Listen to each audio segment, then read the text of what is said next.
एकतर ही विदेशी महिला, त्यात तिने लाल साडी घातलेली, केरळच्या मंदिरात ढोलताशांच्या गजरात तिने असे काही केले की कुणी म्हणतंय कॉस्मिक एनर्जीच्या प्रभावाने तिच्या अंगात देवी आली, तर कुणी म्हणतंय ही ऍक्टिंग आहे। या महिलेचं नाव आहे नित्याश्री पॉला सेगारा। ती स्पेनची व्लॉगर आहे। भारताच्या संस्कृतीविषयी तिला प्रचंड आकर्षण आहे, पण तिच्या अंगात देवीचा संचार तर नक्कीच झालेला नाही। अशा वागण्यामागे 4 सायंटिफिक कारणं असू शकतात। नंबर 1, अटेन्शन मिळवण्यासाठी केलेलं ढोंग।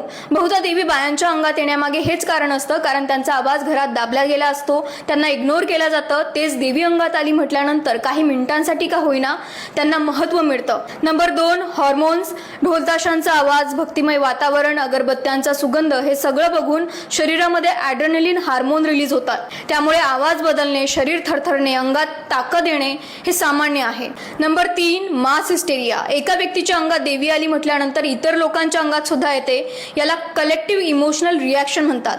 आणि चौथं म्हणजे कल्चरल इफेक्ट। जो व्यक्ती देवी देवतांवर खूप विश्वास ठेवतो तो त्याच्या दाबलेल्या भावना अशा पद्धतीने व्यक्त करतो। हीच नित्याश्री जर तिच्या घरी असती तर स्प्लिट पर्सनॅलिटी म्हणून तिच्यावर उपचार केले गेले असते।